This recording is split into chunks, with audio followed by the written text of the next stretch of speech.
Hello friends, आज हम करने जा रहे हैं present continuous tense. Present continuous tense I think अपने आप नाम बता देता है कि ये वो टेंस है जिसमें एक काम प्रेजेंट में अभी हो रहा है या फिर मैं कहूँगी कि कंटिन्यूएशन में है, इसीलिए ये टेंस प्रेजेंट कंटिन्यूअस टेंस कहलाता है। अब इस टेंस में क्या होता है गाइस कि अभी जो काम चल रहा है उसको दिखाने के लिए कुछ रूल होते हैं जो हमें फॉलो करने पड़ते हैं और उनके लिए एक फॉर्मूला होता है। वो फॉर्मूला मैं आपको बताऊंगी, पर पहले हम कुछ एग्जांपल्स ले लेते हैं जिससे हमें ये समझ में आ जाएगा कि ये टेंस कहाँ कहाँ यूज़ होता है।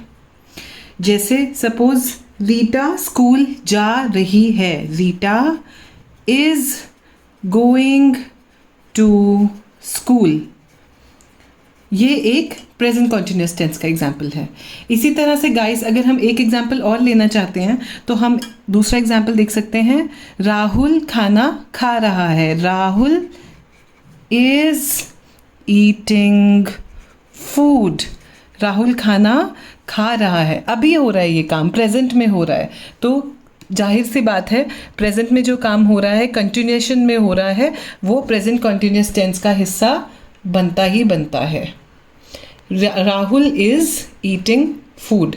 अब इसके बाद हम अगला एग्जाम्पल लेते हैं। अगला एग्जाम्पल हम ऐसे ले सकते हैं, बच्चे पार्क में खेल रहे हैं, children are playing in the park, children are playing in the park. I think थोड़ा सा आपको अंदाज़ा हो गया कि इस टेंस में क्या होता है। अब देखिए गाइस क्लियरली हमें इन तीनों एग्जाम्पल्स को देख के पता लग रहा है कि कुछ आई हर जगह यूज़ हो रहा है ना, या इज़ यूज़ हो रहा है या आर हो रहा है, तो एक फॉर्मूला बनना चाहिए इसका। वो फॉर्मूला क्या है गाइस, आइए देखते हैं फॉर्मूला प्रेजेंट कंटिन्यूस टेंस का। प्रेजेंट कंटिन्यूस टेंस का फॉर्मूला होता है सब्जेक्ट प्लस इज या फिर एम या फिर are plus first form of verb plus ING और लास्ट में प्लस ऑब्जेक्ट। अब गाइस आप कहेंगे ये सब्जेक्ट ऑब्जेक्ट क्या है, तो मैं आपको बता देती हूँ। सब्जेक्ट होता है जिसके बारे में बात हो रही है, जैसे Rita is going to school में रीटा के बारे में बात हो रही है, Rahul is eating food Rahul की बात हो रही है, रीटा राहुल चिल्ड्रन ये हमारे सब्जेक्ट्स होते हैं।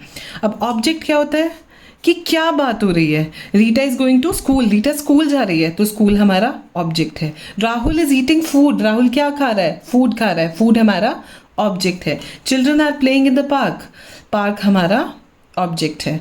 तो गाइस ये फॉर्मूला पूरी तरह समझने के लिए हमें एक एक जो हमने टर्म यूज़ करी है उसे समझना पड़ेगा। आई होप सब्जेक्ट आप सबको क्लियर हो गया कि सब्जेक्ट क्या होता है। सब्जेक्ट होता है जिसके बारे में बात हो रही है, जिसके बारे में बात हो रही है। अब गाइस आप पूछेंगे कि हमें कैसे पता चलेगा कि इज़ कहाँ पर लगता है, एम कहाँ पर लगता है, आर कहाँ पर लगता है, तो इसके भी रूल्स होते हैं। अब देखिए हमारे पास इसको रूल को समझने के लिए पहले एक बात समझनी पड़ेगी कि तीन तरह के लोग होते हैं। तीन तरह के लोग कैसे होते हैं, एक होता है फर्स्ट पर्सन। फर्स्ट पर्सन कौन होता है, आप खुद, आई। सेकंड पर्सन कौन होता है, तुम, जो सामने है हमारे, यू। और थर्ड पर्सन कौन सा होता है, कोई और व्यक्ति, ही, शी, इट, दे एट्सेट्रा। अब फर्स्ट पर्सन आई में हम सारे भी आ सकते हैं, तो वी, ठीक है। तो जब हम अपने बारे में बात करते हैं तब हम बन जाते हैं फर्स्ट पर्सन। अगर हम सामने वाला हमारा सब्जेक्ट है वो बन जाता है सेकंड पर्सन, और कोई तीसरे बंदे की बात हो रही है वो होता है थर्ड पर्सन। तो हमेशा याद रखिएगा कि आई जो फर्स्ट पर्सन होता है इसके साथ सिर्फ एम ही यूज़ हो सकता है। आई ना तो अपने साथ इज़ लेता है ना अपने साथ आर लेता है, आई के बाद सिर्फ एम लगता है और वी के बाद सिर्फ आर लगता है। वी क्योंकि प्लूरल होता है। अब देखिए एक बात आपको यहाँ पर समझनी पड़ेगी, सिंगुलर और प्लूरल। सिंगुलर क्या होता है, एक व्यक्ति, जब हम किसी एक इंसान के बारे में बात कर रहे होते हैं तो हम उसे बोलते हैं सिंगुलर, सिंगुलर नाउन। तो एक व्यक्ति क्या कहलाता है? Singular noun. अगर हम अपने बारे में बात कर रहे हैं आई, तो हम भी सिंगुलर हैं, लेकिन आई अपने साथ सिर्फ एम लेता है, ठीक है। अब सिंगुलर नाउन्स के साथ क्या लगता है?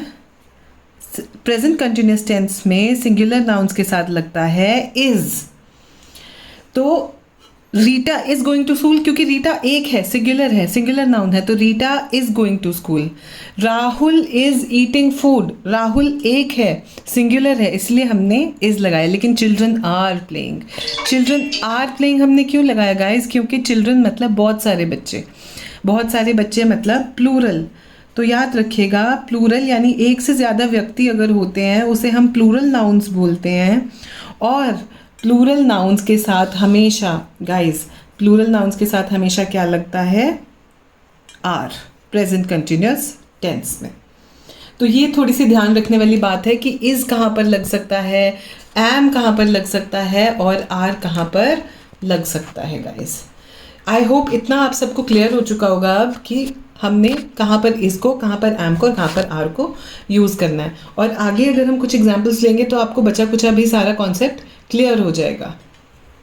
तो गाइस बारी बारी से अब हम एक एक एग्जाम्पल लेते हैं। अब उससे पहले मैं आपको ये बता देती हूँ कि अब यू जो हमारा एक एक्सेप्शनल पर्सन होता है यहाँ पर, उसके साथ हम कभी भी इज़ नहीं लगाते। आप कहेंगे कि यू तो सामने वाला बंदा तो सिंगुलर भी हो सकता है, एक इंसान हो सकता है, you are going to the park, हो सकता है हम ऐसा एक इंसान को कह रहे हो, एक व्यक्ति को कह रहे हो, लेकिन तब भी यू के साथ हम इज़ को नहीं लगाते हैं। यू के साथ हम प्रेजेंट कंटिन्यूअस टेंस में हमेशा आर यूज़ करते हैं। You are going to the park, you are working in the company, you are eating food, you are dancing in the party.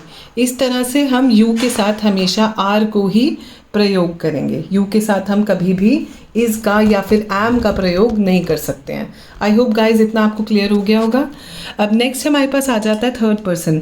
अगर थर्ड पर्सन सिंगुलर है guys तो clearly उनके साथ is लग जाता है प्रेजेंट कंटिन्यूअस टेंस में, और अगर थर्ड पर्सन हमारा प्लूरल है तो उनके साथ हमारे थर्ड पर्सन में प्लूरल फॉर्म में आर लग जाता है।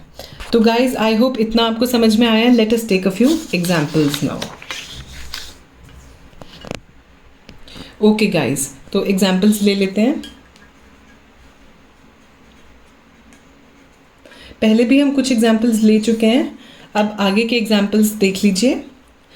अब हम एग्जाम्पल लेते हैं, आई एम लर्निंग इंग्लिश, मैं इंग्लिश याद कर रहा हूँ। अब आई मैंने आपको बताया था गाइज, उसके साथ सिर्फ एम का प्रयोग होता है और कोई हेल्पिंग वर्ब नहीं यूज़ हो सकती है आई के साथ प्रेजेंट कंटिन्यूअस टेंस में। उसके बाद we are moving to Delhi. अब वी क्योंकि प्लूरल है इसलिए वी के साथ हमने क्या लगाया है? Are. We are moving to Delhi. और अगर हम किसी थर्ड पर्सन की बात करते हैं, दे आर ईटिंग मैंगोज, वे सब मैंगोज खा रहे हैं। तो गाइज इस तरह से मैंने आपको सारे एग्जाम्पल्स लेकर ये बताया कि किस तरह प्रेजेंट कॉन्टिन्यूअस टेंस का यूज़ होता है। एक बार रिवाइज करवा देती हूँ प्रेजेंट कॉन्टिन्यूअस टेंस का formula guys. Present continuous tense का फॉर्मूला क्या होता है? प्रेजेंट कॉन्टिन्यूअस टेंस का फॉर्मूला होता है सब्जेक्ट प्लस इज या फिर एम या फिर are plus first form of verb plus ING plus में ऑब्जेक्ट। इस प्रकार से प्रेजेंट कंटिन्यूअस टेंस को समझा जा सकता है। गाइस अगर आपको कोई भी क्वेरी आई है मेरी वीडियो में या कोई भी डाउट्स हैं आपको सिंपल प्रेजेंट कंटिन्यूअस टेंस के रिलेशन में, तो आप मुझे प्लीज़ कमेंट्स करके ज़रूर बताइएगा। And I hope to get comments from you people. Thank you. Till then, bye bye.